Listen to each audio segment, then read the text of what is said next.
So I guess tomorrow after Isaac, and I think like Isaac really could become something where it goes to like 1 or so, and then we just get into me time. But I think tomorrow after Isaac, we might start Demon Souls.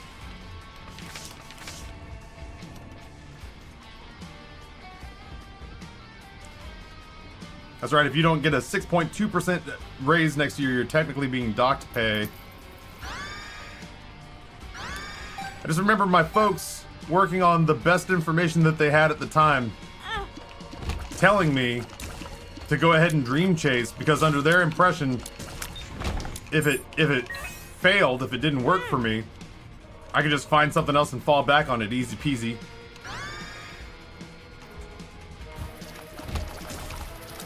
And there's a part of me now that's looking at it going, damn, if I had picked some sort of like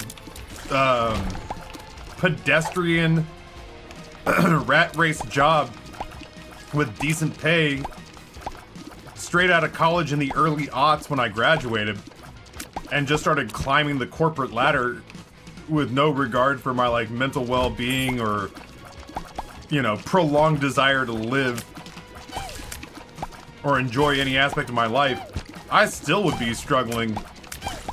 You know what I mean? Like, I'd still be like, my sister has 2 degrees and has done nothing but what her degrees dictate for as long as she's been out of college. That looks different. I don't know why. You know what I mean? Like, even as big pills go, maybe I've just not seen one that's the multicolored red and white one before. Yeah, my sister's got a double degree in accounting and finance, and has done nothing but accounting and finance in one degree or another, like in one aspect or another. She was an IRS auditor for a little bit. She's worked in HR for quite a bit. She's worked in like bookkeeping. And I can think of it at least one time where she nearly left it all behind to open up a consignment shop. And then kind of backed out on that idea. But like, you know, during the 2008 recession, she was laid off and had to start over from scratch. She doesn't have copious amounts of money.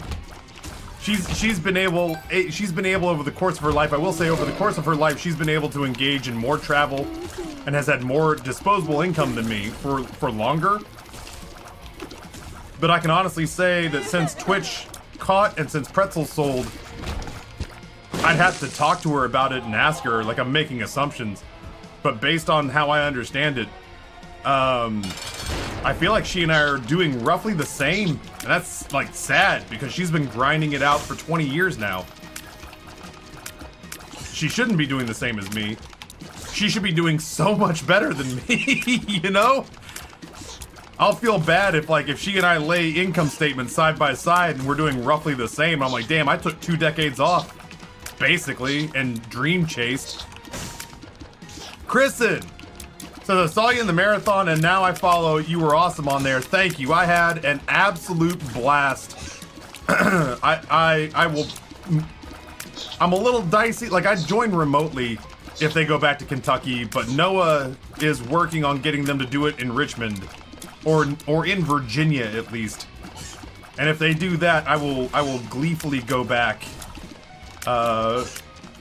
Anytime Good would have me. I had such a wonderful time and met so many wonderful people while I was there. I was very apprehensive and I was very nervous. But I have 0 regrets. I'll take a speed upgrade for sure. I'm gonna start doing cooking streams and I'm gonna practice for the next year. I would like to get some more skills under my belt, which includes dessert, it would appear. I gotta start practicing desserts. It would appear that my imagination and my technical abilities are awesome when it comes to savory and just dreaming stuff up, but apparently I am garbage when it comes to figuring out desserts.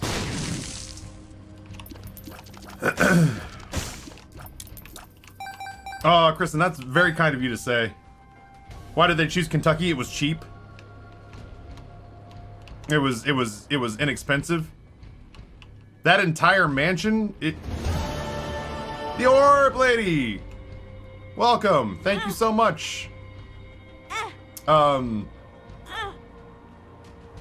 Welcome on in, everybody.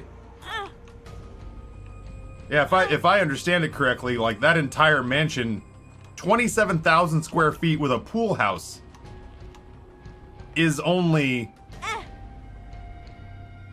$2 million.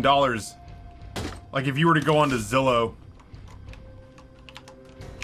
I don't want to die trying to get this guy to pay out. In Richmond, you could buy like an estate that John Adams lived in. You know what I mean? Like you could buy like a 400-year-old mansion with a name, but it's like $10 million. You could buy a very nice house for $2 million. $2 million in San Francisco buys you what I'm sitting in right now. Or you could go to rural Kentucky and buy the literal mansion we were in. Hi again, I'm back with new tap ears. Welcome. Welcome, welcome, welcome. I gotta practice cooking fish in the microwave. You better believe I'm gonna look up unconventional ways to cook. You had better, by God, believe that I'm gonna look some of that stuff up.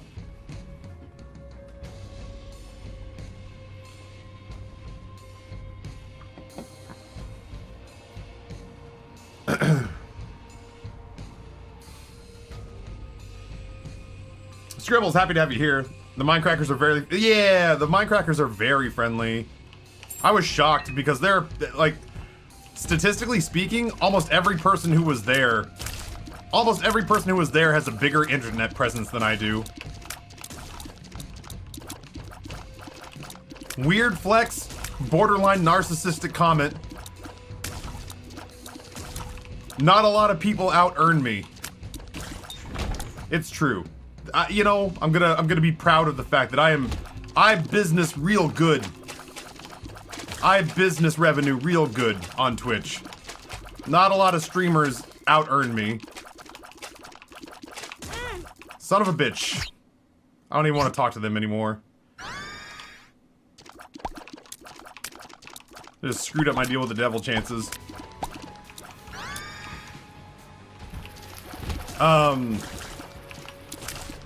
That said, like, I don't want to name names, but there are people there who are like, especially the YouTubers that did well, like Seth Bling. When it comes to like importance and I'm pretty sure personal wealth, fucking dominates me. Anyway, point being, there are a lot of like really internet famous people there. You know what I mean? There are internet famous people there whose renowned throughout the content creation world is indisputed. You know? Like no one could with a straight face know anything about any of those communities and go, oh, well, those aren't very big people. Sevidus is a huge presence. Seth is a huge presence. Beef is a huge presence. You know what I mean? I can just sit there and name down the list. Aurelian's a huge presence.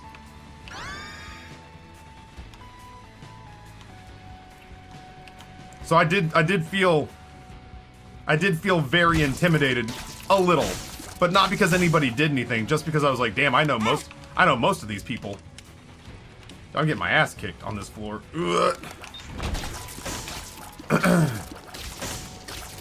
But not a single one of them acted like it, you know? Like nobody there treated me less than, you know?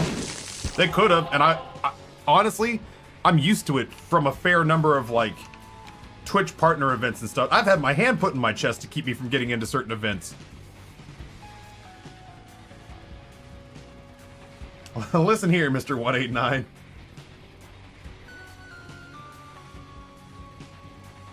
I'm pretty sure Googling how to microwave fish is a great way to get Gordon Ramsay to drive to your house and punch you in the face. I would have welcomed it that round. That round, and once I realized that I had screwed my timer up on my dessert, I was just like, oh, I wanted to melt through the floor. I was so angry at myself. Minecraft YouTubing was really good for a while if you were a high enough percentage, and Seth happens to be one of them. I guess there's a lot of y'all that are new that are here from the Minecraft marathon. The first YouTube channel that I co-founded was the Mr. Wolfles YouTube channel. And this is not a dig at Rob, but you may not know who Rob is. But you definitely know the friends that that he kept and that I made along the way. I don't really, obviously don't really hang out or talk to them anymore, but I used to run with Lachlan. I used to run with Preston. I used to run with the like Bayesian Canadian and Jerome. I went to Minecon 2013 and chilled with all those folks, all the Team Crafted people. I did do I guess that it makes sense to call him a Minecraft person because he was the first person I ever heard about Minecraft from. But I did do dinner with Sea Nanners. Do you know Sunday? I have a video with Sunday, if you can believe it. He was one of, okay, so let me do this.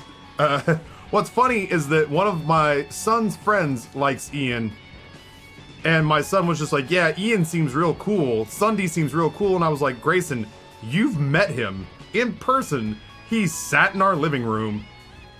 The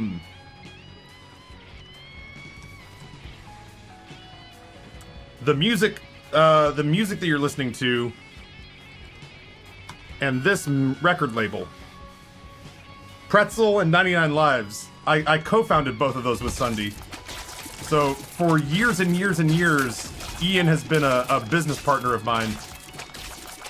Not so much anymore, but for years he and I used to be in daily calls. Ian Sunday has always had my back. He always has treated me very fairly and well. And not everybody in this space has, for sure. The whole Minecraft YouTuber space is... It probably still is, but definitely was at one point very cutthroat. And kind of low-key merciless. But yeah, Ian, let's see. I don't use this YouTube channel anymore because they demonetized it, so I'm not posting any new videos here. Hush. There we go. I knew it was going to start playing. This is a long time ago. I didn't know how to make this video. I was nervous, and like Ian, when he puts on a performance, when Sunday talks, he talks real fast, and I don't know. So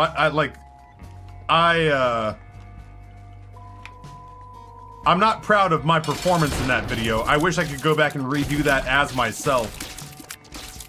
I had never raced somebody in a video game before, so I was terrified that I was gonna lose in an Isaac competition to a YouTuber known for Minecraft. Boy, we're so fast. What fast boys we are. Alright, well, let's get off this floor, I guess. Anyway, long story short, Ian has had my back in some pretty weird times. So I have nothing but good things to say about him.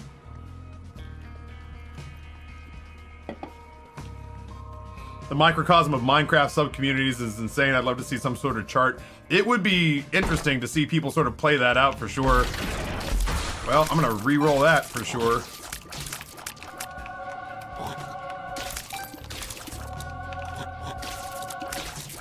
Like, honestly, if there was ever... you know what they should do? Not like, I don't know, maybe not. I couldn't do it because I would hate to get the heat that would come with it. They should do a list of they should do a list of like most influential content creators you've never heard of. I wouldn't be at the top of it, but I'd be on it. I'd be like number 10 out of 10. But they'd be like, Mick Laffy Taffy. They were like, you may not have heard of this balding, aging father of two. But if they listed everything that I've had my hands in for the last 10 years, it's absurd. It's really absurd when you just lay them out all one after the other. People wouldn't believe it. They'd be like, well, I would have heard of this guy if he had done half the shit that he claims to have done. And like, oh, obviously you haven't. That's why I'm still out here 10 years into my content creation career, like hustling, trying to get fresh eyes on me.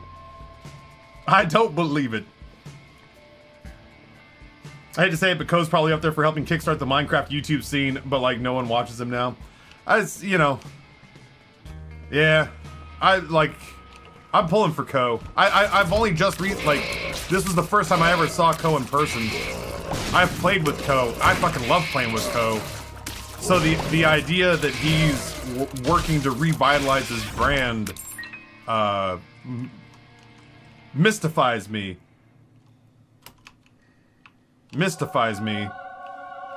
Because to me he's just such a kind and engaging individual. I hear Taffy is the inventor of the music sandwich. Influential, you mean secretly successful? Yeah, kind of. You know what it would be? I guess a better title for that, JJ Madison, would be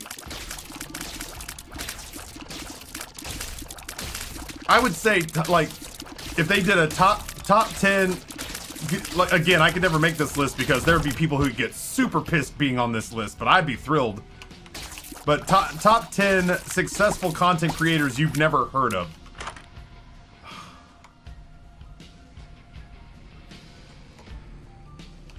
I'm just gonna take it because it's a passive, you know? Telepills? Get out of here. Neat.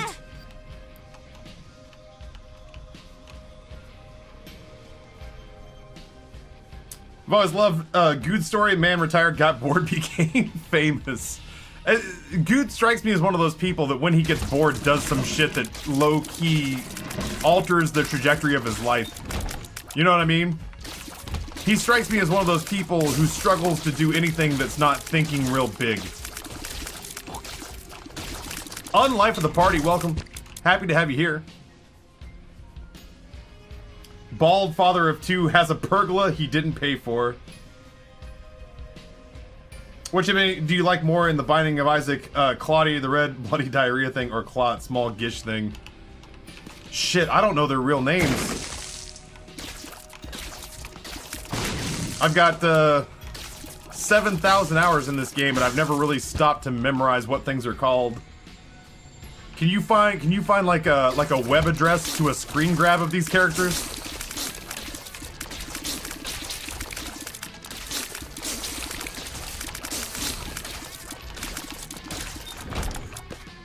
Yeah, that Twitch leak was really good for my self-esteem. Because I was like, man, I feel like I'm doing... You guys want to know something funny? So for those of you who don't know... Oh, by the way, chat, I want to see... Noah's got to have friends in the Flying Squirrels. The Richmond Flying Squirrels is my local minor league affiliate. Ooh, that's reskinned. Converter is reskinned. The Richmond Flying Squirrels is my local minor league affiliate. I actually got to throw out a first pitch for them on video game day. It was video game day at the Diamond. Yeah, I've got 7,000 hours in this game. I have not stopped to learn all the names of the enemies just because I'm a big lazy doofus. One makes you large. Neat. What made you pick up Isaac in the first place? Northern Line. Easy answer. Easy peasy. I was a Machinima respawn director once upon a time. My YouTube co-founder Woofles and I were both made respawn directors. We did a weekly episodic on Machinima, which people may not even know anymore. It's been so far off the public grid or the public consciousness for so long now. I have no idea if people even know what Machinima is now.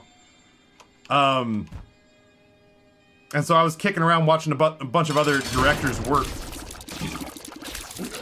And I ended up over on the Machinima main channel. And I saw a segment from a broadcaster named Northern Lion called Poison Mushroom, where he played the worst games he could find and just did edited commentary on it. Like, he'd basically just do an improv comedy. And he cut up the best bits and turned it into a series called Poison Mushroom. And I remember thinking to myself, damn, this dude is really funny. And he was one of the only voices on the platform that I felt like represented me, which was the older, intellectual, but sort of sophomoric, more mature voice. And I know that there's some of you right now going, mature. But I mean, compared to like Minecraft videos, you know?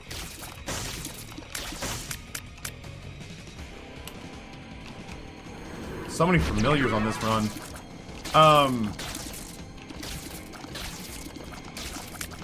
So I followed him back over to his channel. And ironically, the first video I saw from him, I was like, shit, that looks cool, was not Isaac.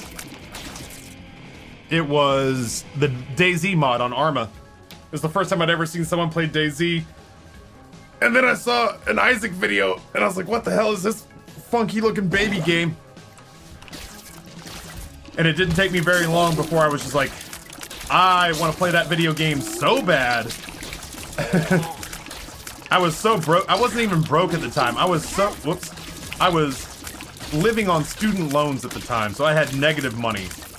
I got panhandled one time by a guy at the park. And the guy at the park said, hey man, you got $5? And I was like, I don't. And he's like, come on man. You look like you got money. Give me $5. I said, I'll play a game with you. He goes, what's that? I said, I'll give you $20 if you're worth more. I said, I'll give you $20 if I'm worth more than you are. He goes, what do you mean? I said, how much money you got? How much money you got in that collection plate right there? He goes, I don't know, like $75? And I was like, cool. I just took out a $50,000 student loan. Can I borrow $75? No, man, I'm not giving you my money. And I was like, all right then. You have a nice day. Are you a wizard?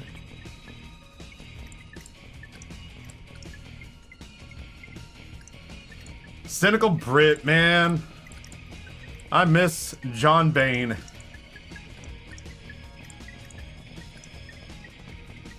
Oh wait, is that that's Total Biscuit, right? Total Biscuit, the Cynical Brit? Was that that was his full name?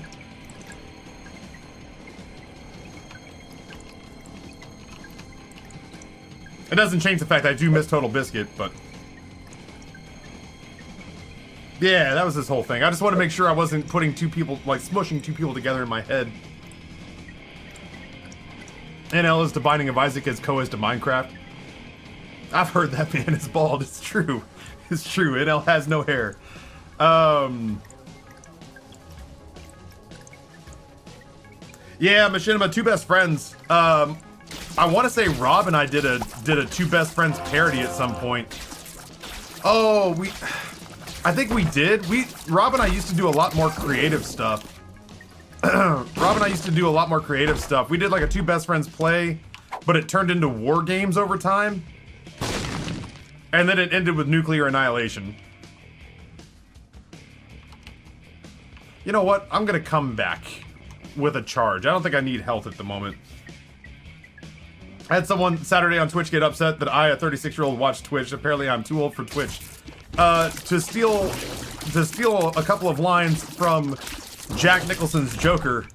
Wait until they get a load of me. Wait until they get a load of me. Total halibut at one point. I didn't know him that far back. Yeah, I miss TB. TB is the reason I got a colonoscopy. TB is the reason I got a colonoscopy like 10 years ago.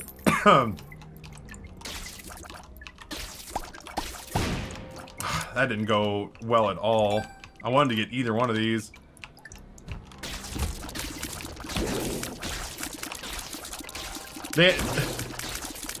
He had an impassioned plea where he said, hey, listen, don't be like me if you have any sort of symptoms of things like cancer. Don't ignore them or write them off. You know, please give them the credence they deserve. And at the time, I did have something going on that was technically a symptom of cancer. It wasn't.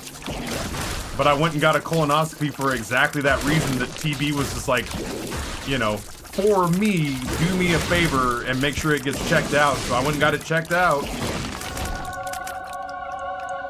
I think, if I'm not mistaken, his wife, I guess his widow, Jenna, she has a name. Damn,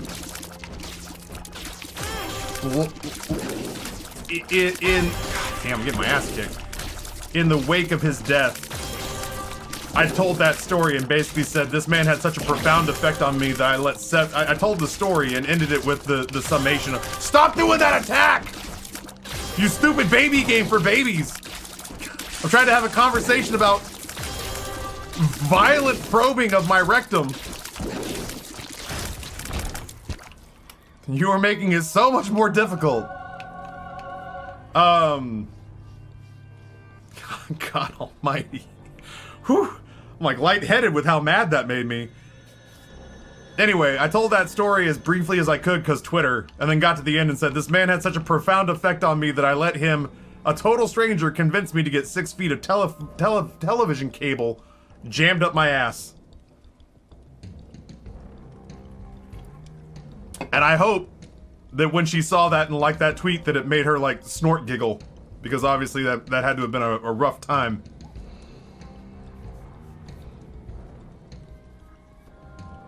Welcome to McLaffy Taffy stream. Come for the Isaac and stay for the violent rectal probing. I'm starting to think that maybe Void might be the way here. Is it actually 6 feet? It's a bunch. I mean, there's a lot of intestine in there. How long is the colonoscopy cord, I say? How long's the hose for the colonoscopy? 4 feet. Oh God. 4 feet with the flexible tube about the thickness of a finger and a camera and a source of light at its tip. This 4 foot long finger, chat. A 4 foot long finger.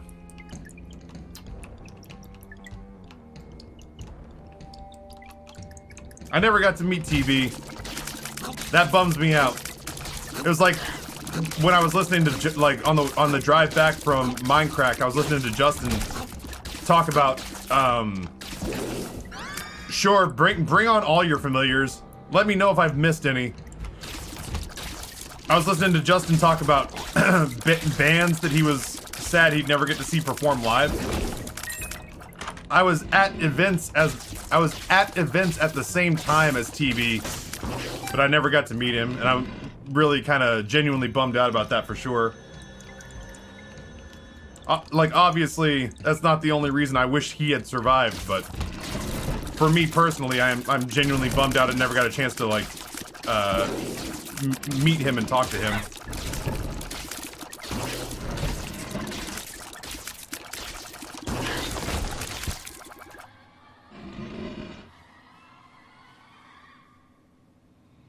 Probably felt like 6 feet. I was sound asleep, much like my vasectomy coming up on Friday. I was completely under and don't remember a thing. That's about the only way I could possibly deal with that.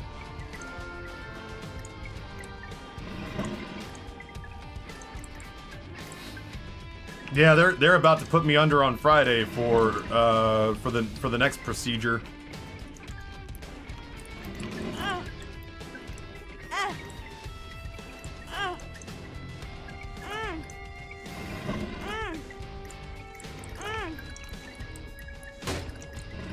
Hey, that's borderline like our first usable item.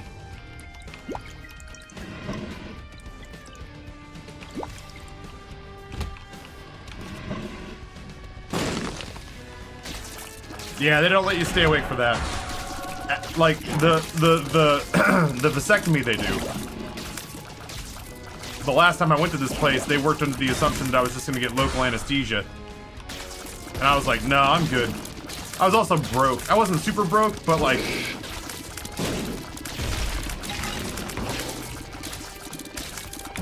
I didn't have 4 figures sitting around for an elective surgery. I do know that much.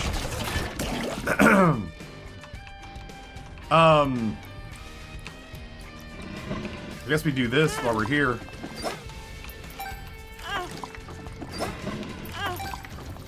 But since the last time I went to this place, I did a consult with them recently, and now they exclusively do going under. Now they exclusively do going under, so I have to go under on Friday, which is just fine by me. Yeah, my boys got their first shots almost a week ago. Tuesday of last week. They should be fully vaccinated in time to see Spider-Man No Way Home in theaters, which they're pretty geeked about. That'll be their first indoor activity around strangers in 2 years, not counting school. But I mean, they do a pretty good job of managing outbreaks in school, at least at the school that they're at. There are some places in Richmond that are not doing a very good job managing it, but our school seems to be handling it okay. First time I played Isaac, I thought the blood donation machine gave you hearts for coins. I can't, like, well, I don't have to tell you all the dumb shit that I've done on Isaac. Oh, well, Taffy, I was just trying to make polite conversation. No, it's not that. It's that every dumb mistake I've ever made on Isaac is documented in my clips. Most of my most viewed clips are just me with stupid deaths. Just until the queues. Yeah, I got home. Oh, okay, easy there, big boy. I got home and Amber said, oh, well, first of all, somebody asked if I knew about the, oh, Kat asked me if I remembered or if I had heard about the surprise that was waiting. So, apparently, Justin had like a door stopper that he had put down because otherwise the cats have a tendency to lock themselves in his bedroom. He never told us about that, and he kept meaning to tell me to tell Amber about that, but kept forgetting to mention it. So on the very last night, yeah, that's good. On the very last night, Amber puts the, closes the door, has taken care of the cats for a week straight. Has not missed a day. Nothing bad has happened. Nothing cat-related bad has happened. She did almost get the cops called to Justin's house at one point. She didn't know it.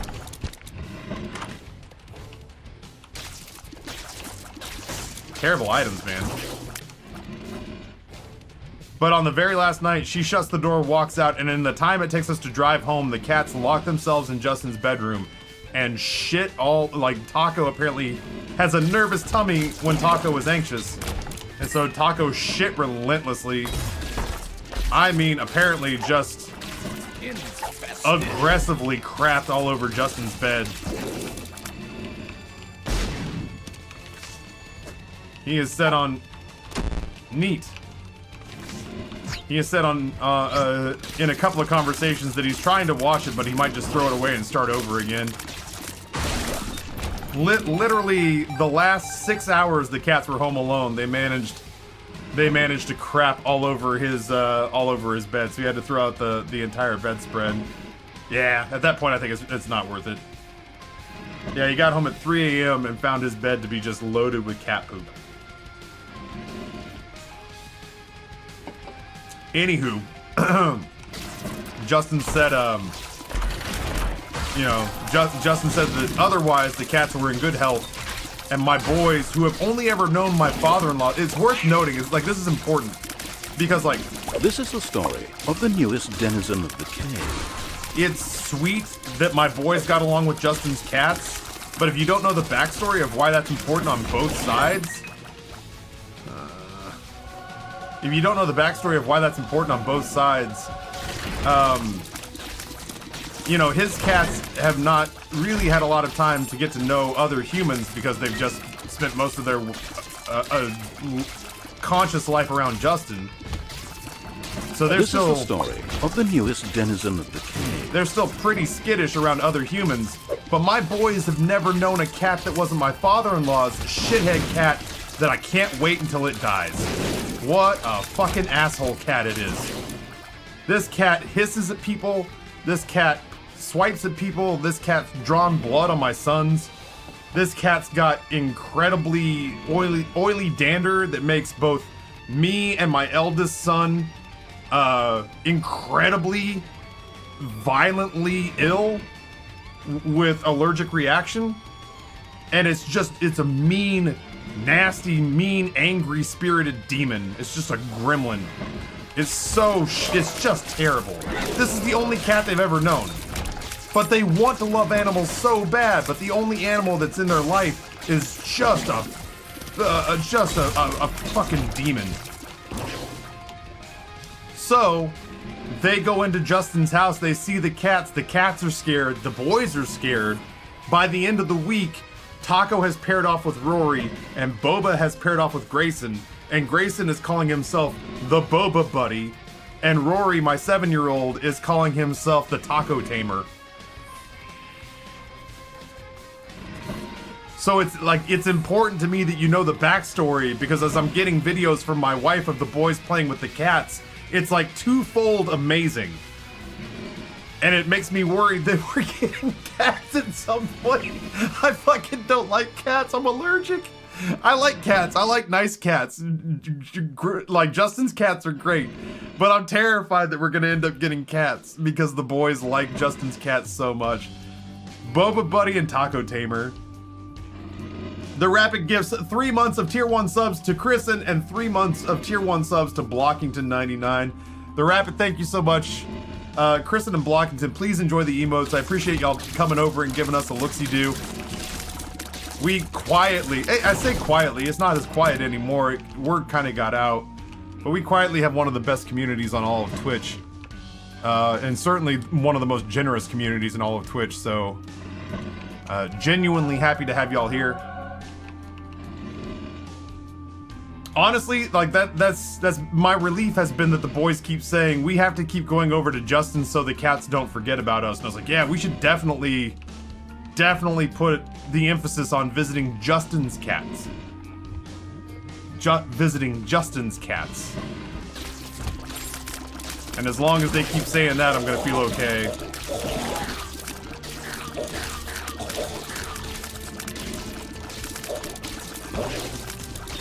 The only thing that makes me super hesitant about the idea of acquiescing, of just totally caving and getting my kids cats, is that not only are 2 of us really allergic,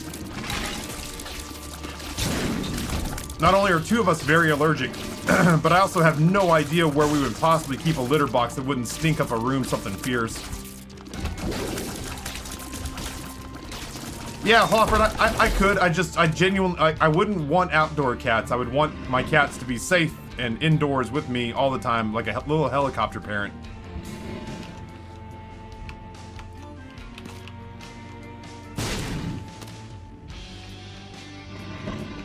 But there's not a room in this house that has enough space in it. This house is very stacked, one floor on top of the other, and it's compact. There's a lot of open floor plan downstairs. But it's very compact. Litter boxes don't stink when you actually clean them. I have no intention of cleaning a litter box, so I can't guarantee that I would make that happen for anyone. I, for one, refuse, in much the same way that Amber refused to let me have a dog. Amber refuses to let me have a dog because she wants no part in taking care of one, and I have zero desire. I have zero desire to clean out a litter box, albeit for a sweet feline angel. I have no desire to clean out a litter box for an animal I'm allergic to.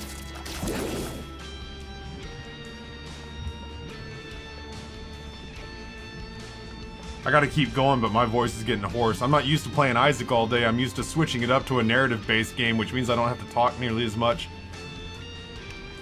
I am raspy after the week that I've had, but I need the hours in a bad way.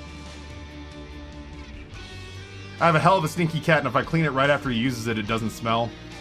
Yeah, Jay, I love my house, man. Amber did some decorating while I was gone. Amber bought some art on Wayfair. It's nothing special, but it's a good placeholder until we can get back out into the world and buy art from local artists that we're jazzed about.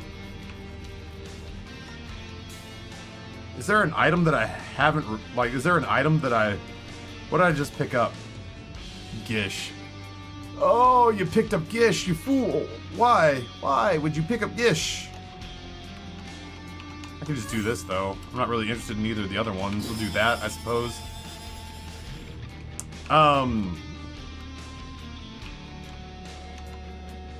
Anyway, yeah, my voice is pretty rough, but I gotta keep going. I need like 10-hour days from here until the end of November, or you guys are gonna get me sleeping on stream again.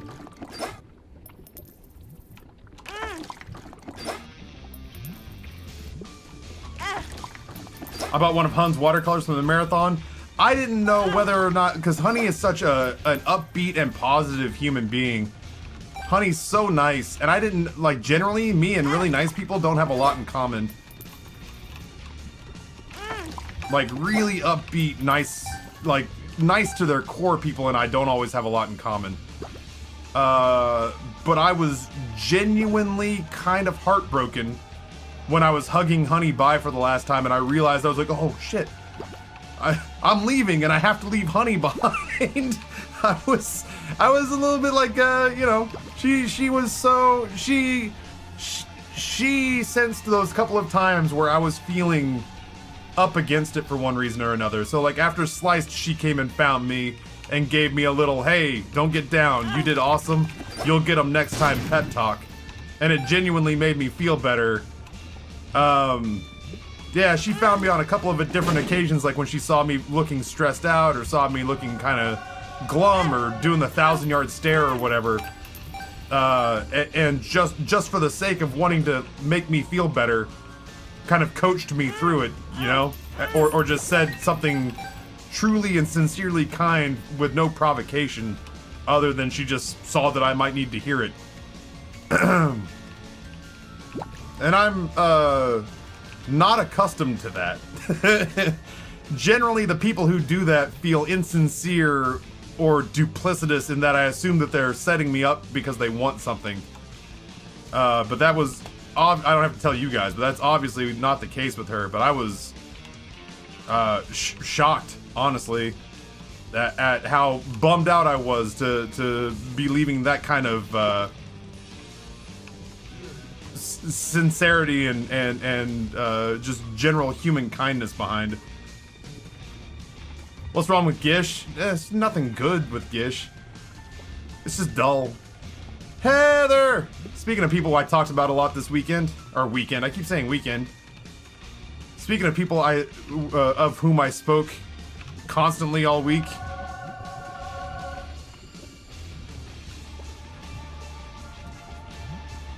Yeah, it was a 7-day weekend. So tired. I got a little bit of sleep last night. I came home and took a long shower in a not terrible shower. Started a fire last night. Ordered Chinese food because I really didn't want to cook for the first time in a while. Didn't drink beer for the first time in a couple. Jay Sano was my hero and kept the little cooler stocked with beer. Oh, you know what I did talk about, Heather? Jimmy, who apologizes for not being able to keep more in touch with you and Nate, says that he genuinely regrets not having kept in better contact with you two. This is the story of the newest denizen of the cave. But Andrew and I told Jimmy about you and A2IM, and he was sincerely impressed, and then we sat there and just gushed about you with 99 Lives for a hot minute. And then it just turned into me and Jimmy talking about you and Nate for a really long time.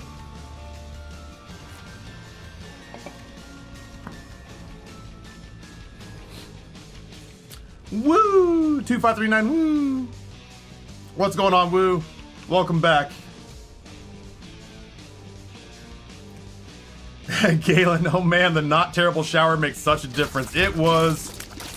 The rest of the living situation for me was not terrible. I had it wasn't a bedroom, but it was a bed in a room that was mine. But the shower was so small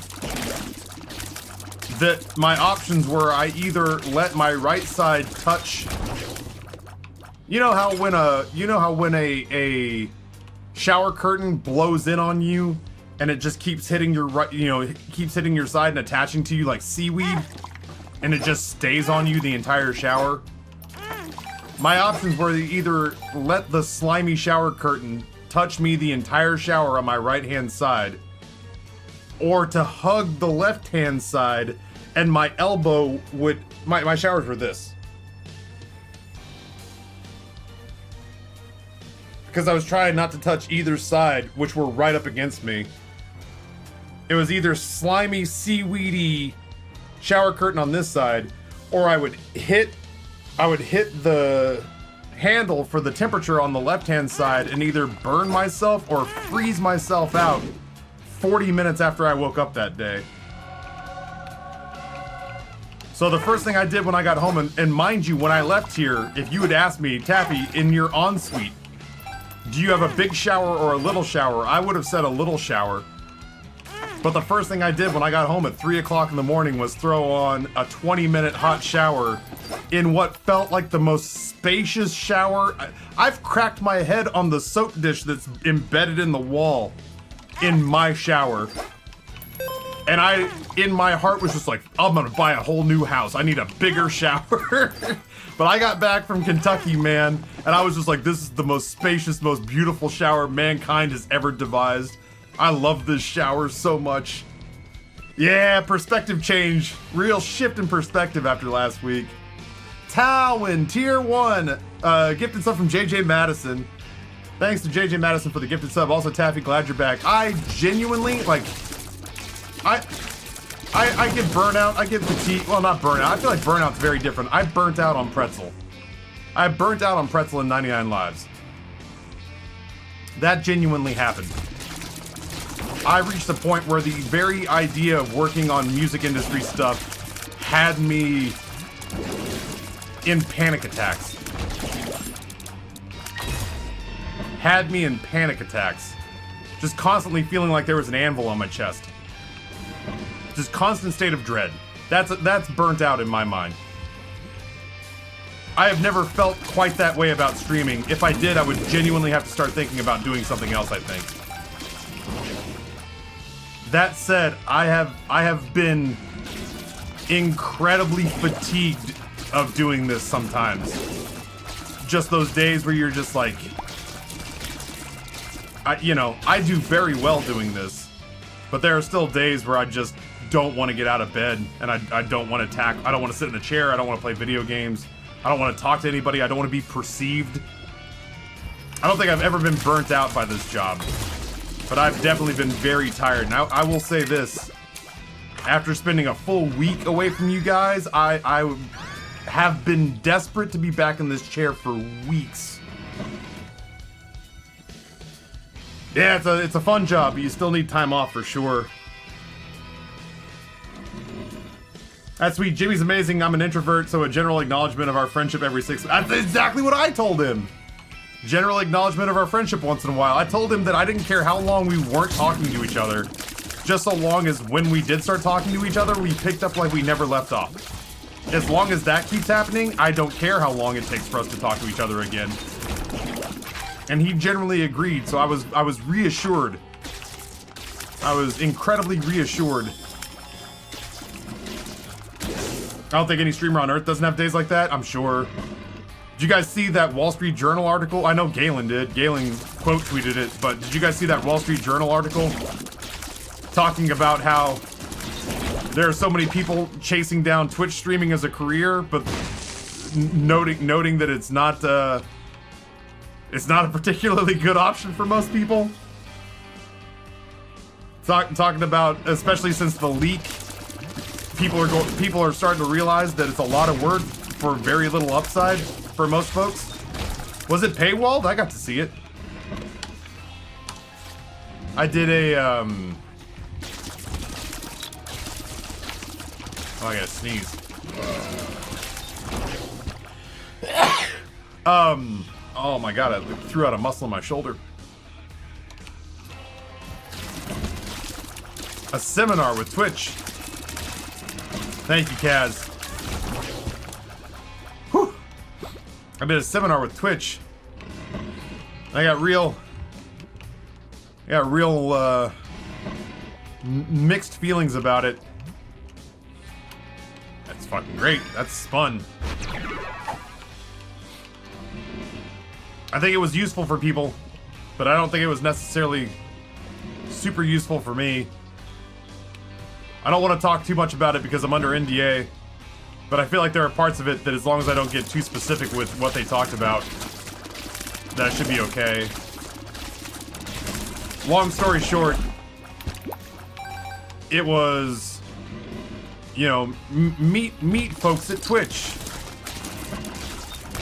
Here's what we have planned, and here are things that we've discovered that might help you along your journey as a Twitch broadcaster and partner. But I guess if I want to sum up why I was like, man, I don't know that this is for me. At one point, we were in a group, and in that group they were like, let's do some icebreakers and let's have each other, let's meet each other, right? And I get into this group, and I'm sitting here talking with these people, and they said, hey, here's a fun little icebreaker question. How long have you been partnered? And I had like, you know, one girl said like, oh, I've been partnered since July 2020, and another girl said, I got partnered this year, April 2021, and people are, oh man, congratulations. Another guy's like, oh, I got partnered 2 years ago, and I'm like, oh, that's very cool. And they're like, what about you, Laffy? I wish that was a joke. What about you, Laffy? And I said, well, I originally got partnered 7 or 8 years ago. I genuinely can't remember. I've been doing this full time since the beginning of 2018. I've not held a traditional job since August 2012. I started and sold a couple of Twitch-oriented companies. And I have one of the most generous communities on the platform. I do not remember how long I've been a partner. And at that point, it all got very quiet. And the girl who said that she had just recently been partnered was like, oh my god, I feel honored to be in the same room as you. And I was like, yeah, you're gonna want to knock that off like now. I was in the middle of doing like a 1,000-yard stare, and I was just like, you maybe don't want to emulate me? She's like, what do you mean? What do you mean? And I was like, well, let's just say for a while I had my dream job. I said, let's just say that for a while it felt like I had my dream job, but now it feels like my dream job has me.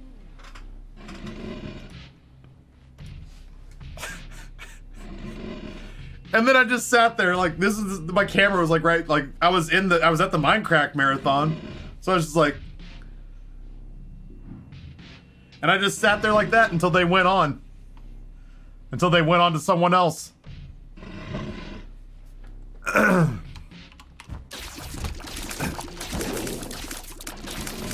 It was useful for people who were just getting started. But I genuinely felt like I could have taught some of the segments. It was sort of business 101. Oh, Heather, I would love to get into a call with you and talk to you in depth about it, unless someone from Twitch is listening, in which case I'd never dream of violating my NDA. But if nobody from Twitch is here, I'd love to get into a call with you and Nate and hash over what happened in that call. It's not like if I told you everything I knew, I'm not going to, but if I told you chat everything that happened in that call, this community, nobody would be surprised. And honestly, it wouldn't be anything that you guys wouldn't know just from having watched me for years. Like, genuinely, there would be nothing in there that we haven't discussed openly, just trying to pull back the curtain and figure out how best I could make the sausage. Why did Twitch invite me? They invited every partner, and then signups were on a first come first served basis.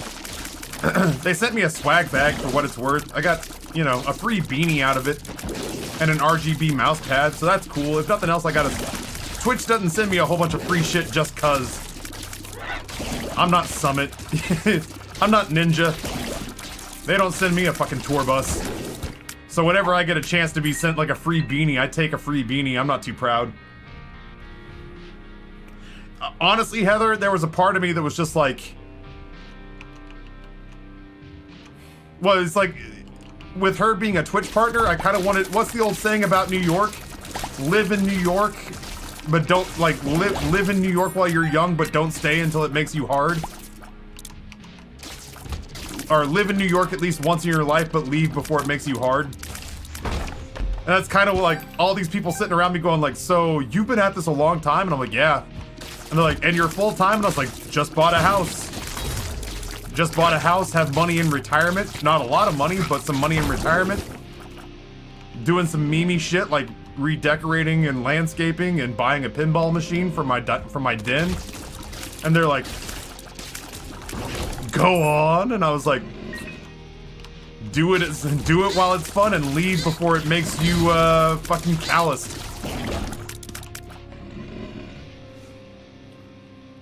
Yeah, I'm still waiting on that tour bus. Shit, I would have taken one of the little tiny ones the size of a European porta-john. Yeah, so you're saying you want to work in this industry, huh, kid? That's a shame. How are you with hardening your emotions?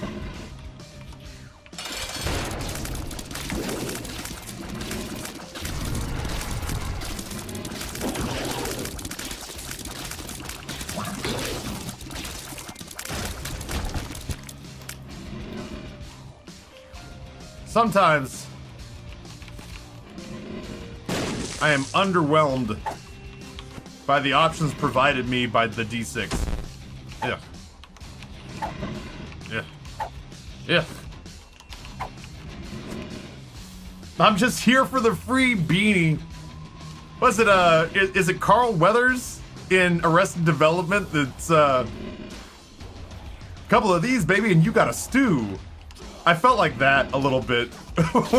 where these, like, listen, I'm not saying this in a derogatory manner, but I am saying that almost everyone there was younger than me. These children had stars in their eyes and hope in their hearts, and one of them may very well be the next Pokimane, for all I know.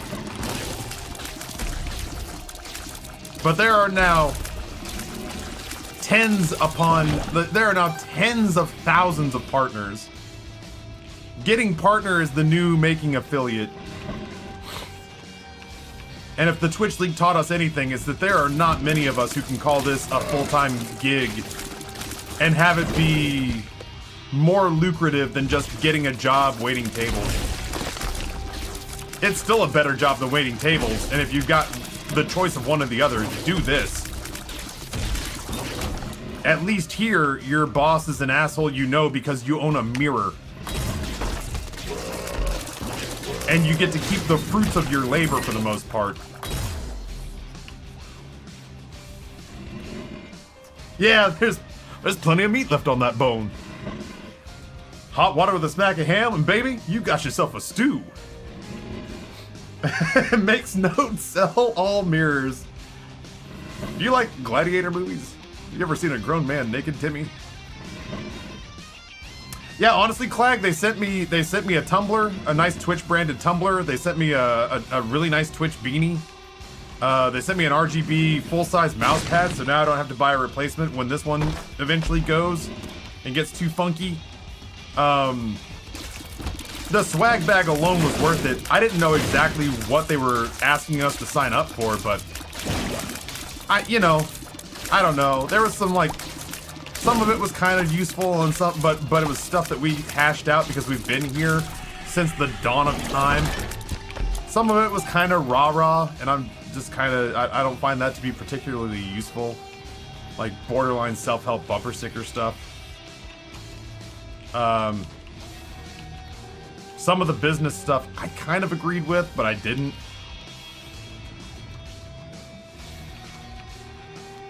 You know what, you know that scene from Billy Madison where the kid was like, I want to grow up and be like you, and Billy was like, you never say that, stay a kid forever, and is shaking him a little bit. It's not too late for you. You can learn a viable skill. You could be of use to society. Don't you ever say that again. Learn a language and go into business. Czar, what's going on? Welcome back. Happy to have you here.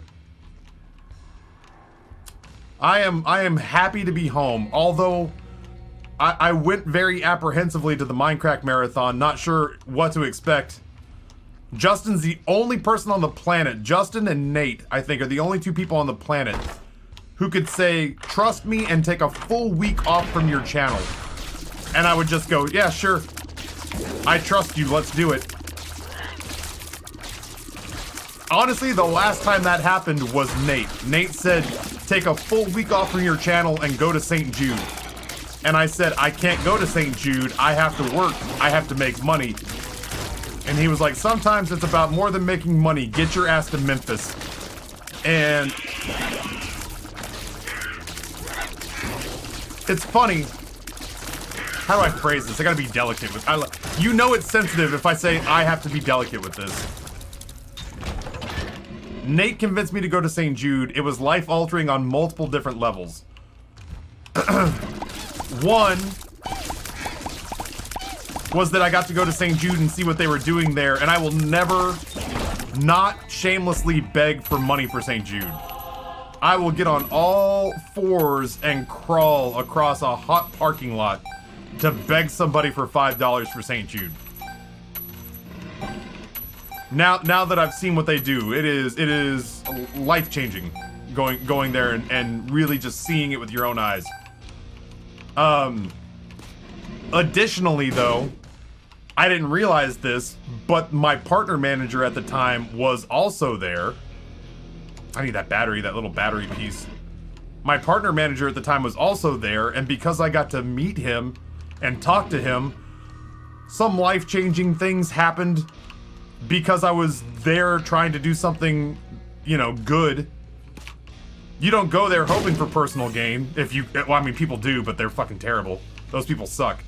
But if you go surround yourself with mostly good people, trying to do something noble with one another, you know, I'm not going to be upset about having. I'm not going to be upset about having.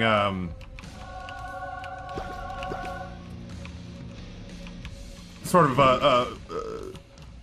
pleasant things happen to me that are completely tangential to the whole reason I was there.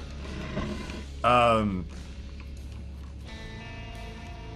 mean, at the time, that was the point in time where I got to know Pluto, who was my partner manager then, and I got to know him on like a first name basis and did my first escape room with him. And he's now married to my partner manager, Scintilla, who is another person that, frankly, I can see why he would want to marry her, and she him, because they both just strike me as being hardworking, sincere, awesome individuals, and I would only know them as names on emails if I hadn't gone to that first St. Jude.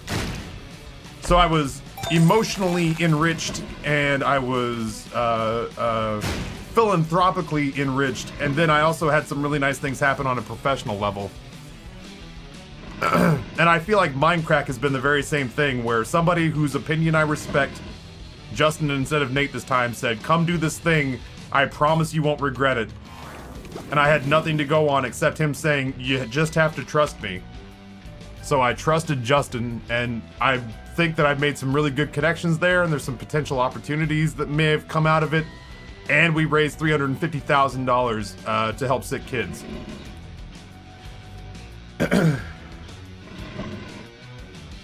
I might not make it into heaven, but you could. Oh God, I felt so. I didn't want to be a buzzkill, man, but I just saw all these young streamers starting out with hope in their eyes. And they, you know, when they found out, I don't want to say who I was, but when they found out the success that I'd had, and they wanted that success, and I don't blame them. I do the same thing. I find streamers who have what I want, and I either steal or mimic or imitate whatever they did because I want what they have. And so while they were trying to pick my brain to figure out how they could get what I had, I was just like, oh, just run. Just run. Is it up to 400,000? 400,005? Jumping. Jesus on a pogo stick. That is a lot of money.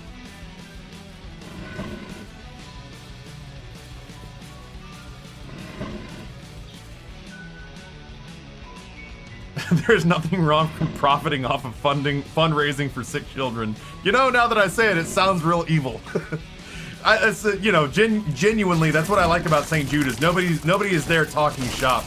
if you strike up a conversation with somebody and you have mutually beneficial, if you have if you talk about work just because you're having fun and you're talking about it and it works for both of you, then that's great. But like, if you're at St. Jude and you're the gross person that's out there like trying to convince people to talk shop when they don't want to, it's one thing to just get wrapped up in a conversation because you're always going to want to talk shop. You rat bat, whatever. It's one thing to talk shop because you're just at a place surrounded by people who work in the same industry as you, but it's another thing to be out there glad-handing people when you're in that situation.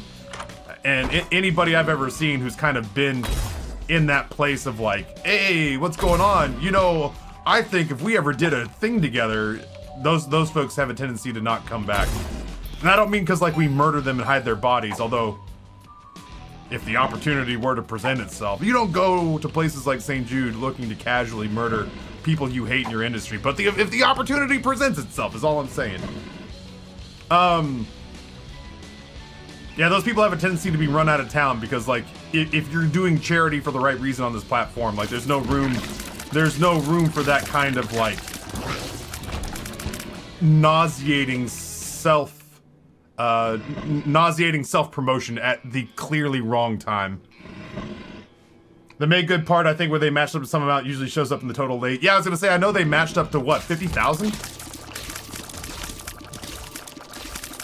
So yeah, the same thing happened here where I went there and God bless Good. Good was so concerned because I told him I have this Twitch contract and I have to hit a certain amount of hours in a month. Normally, I try to stream about 7 hours a day, 6 days a week. I have found that gets me comfortably to my number that I need to hit every month. And anytime after about 7 hours when I'm streaming, I feel like I really dip in quality. Like, I feel like my energy really fades and my heart's not in it, and it's reflected in the quality of the content. So I try not to stream more than about 7 hours in a stream. But I have to hit certain metrics because I have a contract. So, Good was bending over backwards to make streaming for me happen at this location. And I got there, and Justin and I said the same thing where we were just like, it does not feel right drawing focus from this place while we're here. So Good went so far as to have a station set up for me. He told me, he was like, no, you know what? I told you were gonna be able to stream here. We're gonna figure it out. We're gonna run. He ran me, well, they ran an Ethernet line that they weren't using, and they gave me the Ethernet line they weren't using. So I was one of the only computers not directly associated with like Sevidus that had a hardwired Ethernet connection. And I finally was just like, Good, my guy. I'm not gonna stream while I'm here. And he's like, are you sure? Because I promised you could stream, and I want to make good on my promise. I know you gotta work. I know you've got, you know, restrictions that you need and obligations. And I was like, let me just help you make money for kids. Let's just do that for a week and I'll figure it out when I get home. So now I'm here. And unfortunately, past Ryan wrote a check that now present Ryan has to cash. which means I gotta dump some batshit crazy hours into the back end of the month. And I also have to get a vasectomy on Friday. We'll figure it out. Whatever, man. There's plenty of games that we can play for fun if I'm not riding my own ass about like, oh, it's gotta be the tippity-toppest quality content. I have to be at 110% the entire 10 hours, but it really does work out to about, if I keep taking Sundays off to regenerate my batteries, if I take Sundays off to recharge, and the vasectomy on top of it, I gotta hit about 10.5 hours a day, which is, for an old man, is a lot. For an old man is a lot, but I think we'll figure it out. We'll be fine. We'll throw in some cooking streams. We'll throw in some fireside chats. I might let you guys watch me make Thanksgiving. I forgot Thanksgiving was in there, so I kind of have to let you guys watch me make Thanksgiving, or else it becomes 11 hours a day. I'm getting the snips on Friday. Maybe the stream with breaks. I'd rather just get it all out in one glut so I can spend the evening with my family. Unless I'm letting you guys watch me cook, in which case you guys get to spend the evening with my family too. Is the vasectomy in your Twitch contract too? If I could stream it for the hours, Jamber, I would. Shit, you watch me do it. I found out during mine and Justin's subathon that there are some people out there who would rather watch me sleep than play certain video games.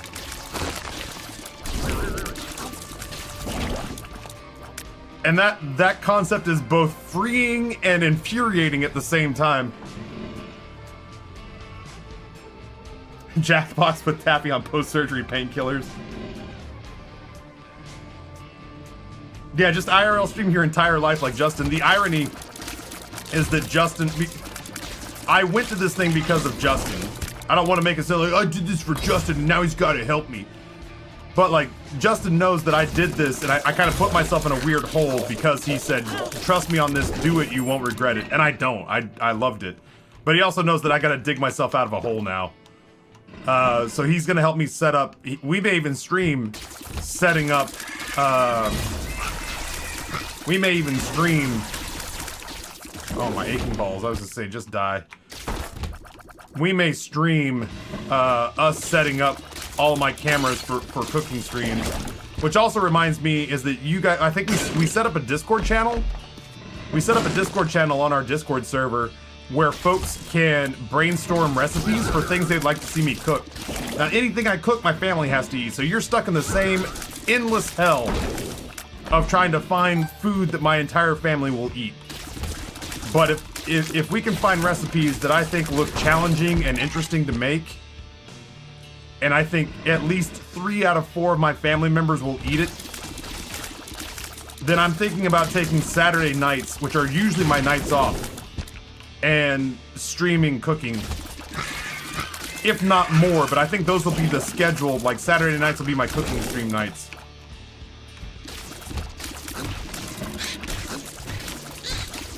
This is all kind of, I'm just batting this around. As it stands right now, I could just do 10-hour days every day for the rest of the month and play, like, Demon Souls and the Halo main campaigns and stuff like that. Things where I don't have to talk as much because there's some story provided for me. But, you know, I'd like to keep the ball rolling on some of the IRL. I feel like not to be like, yo, I'm destined to become a reality star. I can't wait to reality TV my entire existence, but certain select aspects of it I'm actually kind of genuinely looking forward to now. Cooking being chiefest among them. Will they eat duck? They have on occasion eaten duck. I made, for Christmas a couple years ago, maybe even last year, I did pan-seared duck breast.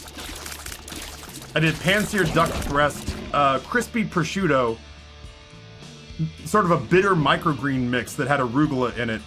I put the duck breast sliced on the arugula with the crispy prosciutto sprinkled on top, smashed Parmesan herb,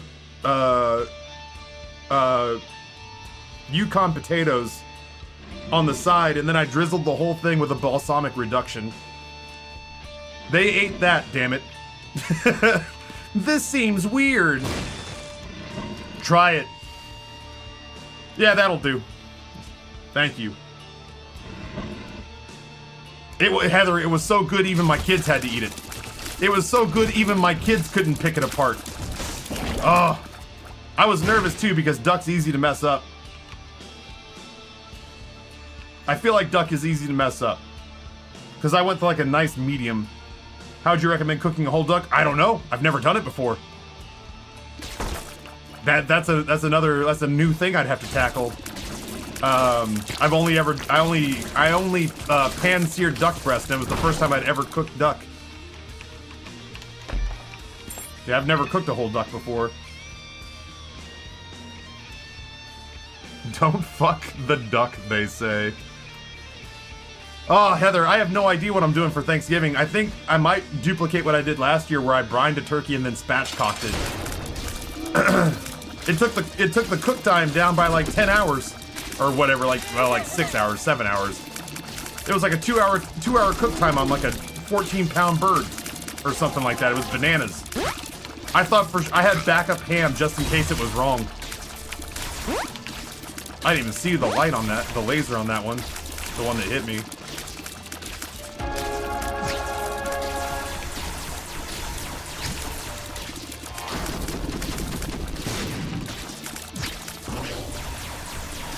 Spatchcock is where you cut the turkey spine out. You cut the turkey spine out and lay it down flat. Almost like, imagine breaking the spine on a book so that it doesn't really close anymore. And you lay it out flat on a sheet pan, and it reduces the cooking time on a turkey by like 70%. You're a backup ham? Accurate. I feel uncomfortably seen. Oh, Code Carnage isn't live right now? Well, I guess Taffy's gonna be my backup ham. Breastbone, sorry, not spine, breastbone. You push on it until the back fractures kind of, and you get it flat. But you cut it, yeah, cut out the spine and then crack the breastbone. That's what it is. Sorry, it's been a year. Yeah, spatchcock sounds absolutely dirty. You cut the spine, and then you flare it out, and then you push down on the sternum until the breastbone cracks. Cobalt is the backup to Taffy? I don't know, I've never rated him for 7,000 viewers. That's flattering to say.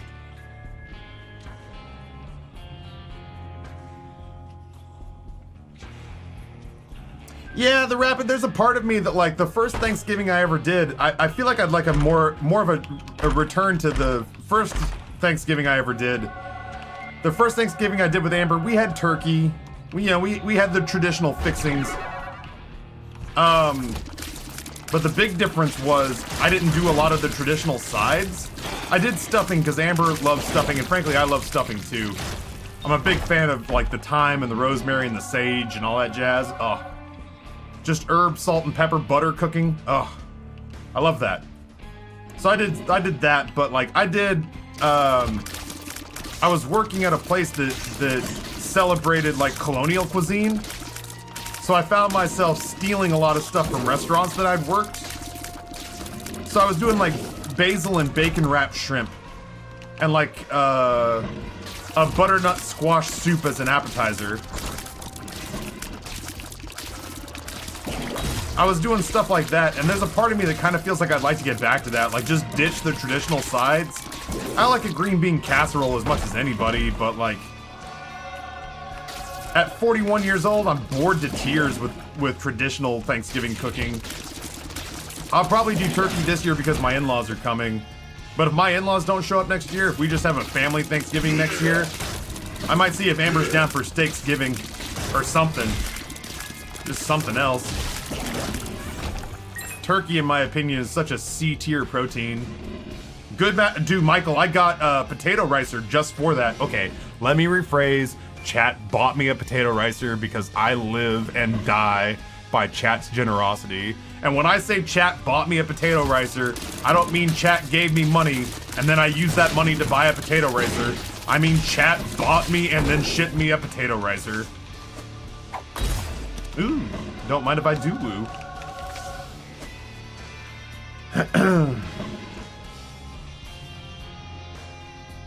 Yeah, mashed potatoes are dynamite. I do like certain pies. Ash. Greetings, friend. I do like a good sweet potato or pumpkin pie. I'm gonna make my Texas family so mad if they hear me say this. I can tolerate pecan pie, and I can tolerate chess pie. It's just cloyingly sweet. Holy shit, is it sweet. And, like, you know, those are the kinds of pies that hurt your teeth.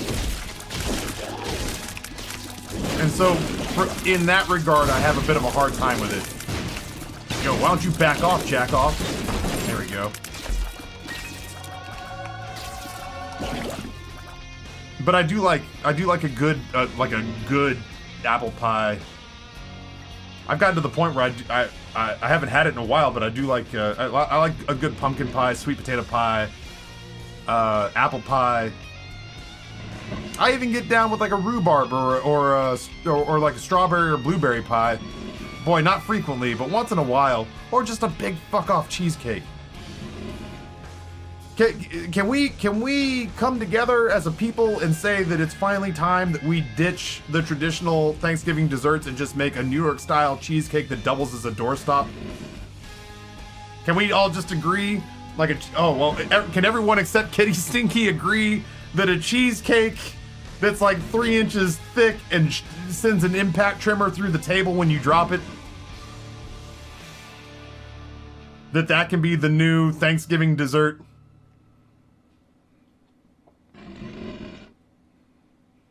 Oh yeah, no, like,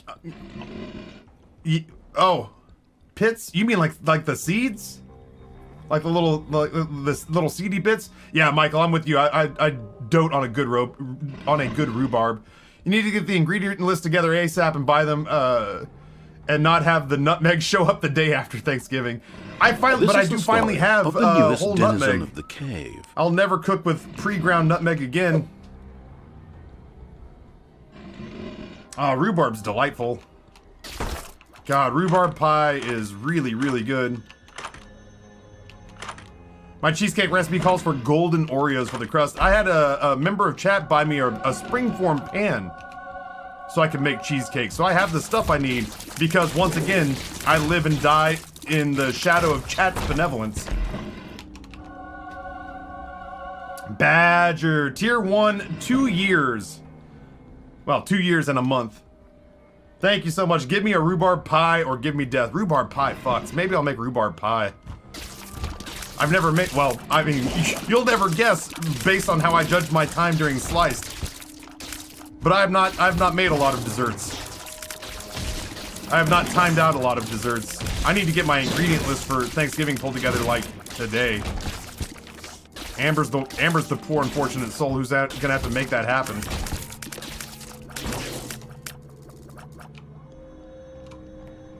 It really is, Michael. It is. Chat decides whether or not it's Squid Game. It's Squid Game, but instead of holding guns, you guys have $5 monthly resubs. I made puff pastry filled with rhubarb and black pudding once. Lordy, lordy. I would devastate that. I was not allowed to plant my rhubarb in a garden. It's in a pot and has been attacked mercilessly by squirrels. Squirrels are dicks. Springform pan, mastering the water bath method. Man, I might have to go make cheesecake for tomorrow. Send me dirty rhubarb pie. I wonder, like, rhubarb's not in season, is it? I don't want to do that thing where I make a pie out of something that's not going to be in season for another 6 months.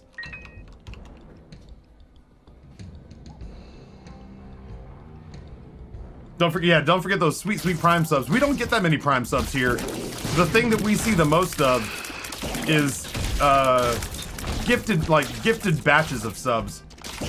Bulk sub gifting happens here almost more than any other kind, which is a pretty good problem to have as a broadcaster. My problem is that I get all my subs in big bulk batches. Nobody gets a chance to sub because I get hundreds more than I need. Which, by the way, again, if you guys aren't following Michael, please do. He is a sweetheart of a human being. FYI, Taffy, I added a link to my friend's baking blog. If anyone can teach you new baking tricks, it's her. I also linked the beer and bourbon stout gummies because adult gummies. That sounds good. I like gummy bears on occasion, but I got a textural thing with gelatinous food. Like, I don't do Jell-O. And it's not just because Bill Cosby was the spokesperson. I don't get down with Jell-O. I can get down with like custardy things. So like creme brulee's still on the list. But I really genuinely struggle with anything that's got like too much of a chew or a wiggle to it. I don't do like Jell-O shots. I was sitting here going like, is this my last run of the day? It most certainly cannot be. It most certainly cannot. It does not get to be. My grandmother has a beautiful rhubarb plant in the backyard of her house growing up. My buddies and I would play baseball in the backyard and snap off stalks and wash them with the hose outside, and that was our lunch. That sounds amazing. My buddy Simon had his parents had blackberry bushes behind his garage, and we would like play out on the trampoline or whatever, play in the treehouse, play in the trampoline, and then go into the area behind his garage and just grab handfuls of fresh blackberries off the bush. Almost an affiliate anime girl. Congratulations. My wife is an affiliate. She did the math and estimates that without leaving the house or getting an actual job that takes her away from the family, that she, you know, she gets paid 4 figures a year to play video games that she wants to play, that she was gonna play anyway. I'm like, damn, well done, baby. Like, it sucks that our generation has to monetize its hobbies to stay alive. But good on you, my love. To my wife. I don't, not to you. I'm sure you're lovely, but I don't get to call you my love because A, that's, you know, unconsensual, non-consensual and weird. But B, she's, Amber holds that title. Let's move on. Arcus is sitting right by me right now. Cena Soppelsop, you beautiful Dutch son of a bitch. Hold on.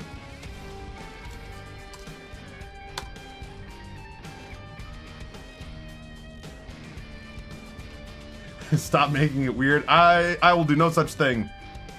We had poison ivy in my backyard.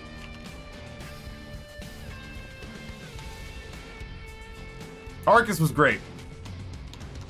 I mean, he's still great. He didn't like die or something. I'm just like Arcus. I enjoyed Arcus's company. Way to make it awkward. I wouldn't have it any other way. Neither would you, frankly. Don't lie to me. Did I beat him? Okay, let's do this just because we're standing here.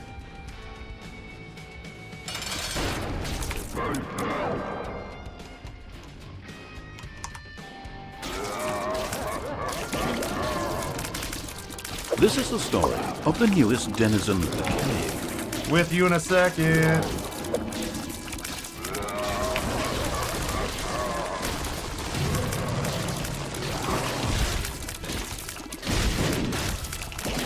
I made like makeshift guppy.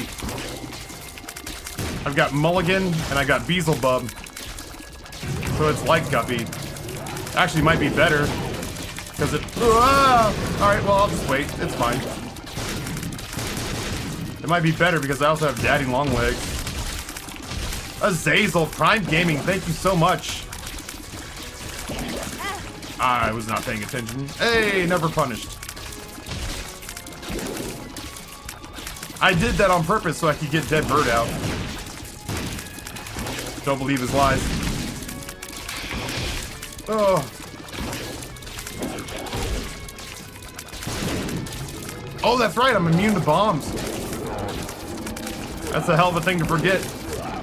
I picked up Stomp Helmet not too far back. Azazel again, thank you, thank you, thank you. And Mom, can we have Guppy? No, we have Guppy at home.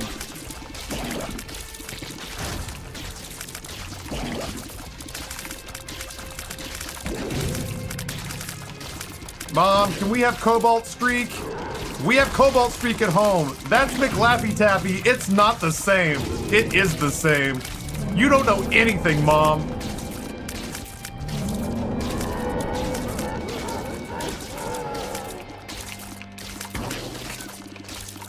I know that I don't have to pay extra just for a different middle-aged guy playing The Binding of Isaac. I hate you! I don't even want to watch Twitch if this is my option. This is the story of the newest denizen of the cave. If only Taffy had gone to that seminar where they could have taught him to be a good Twitch streamer.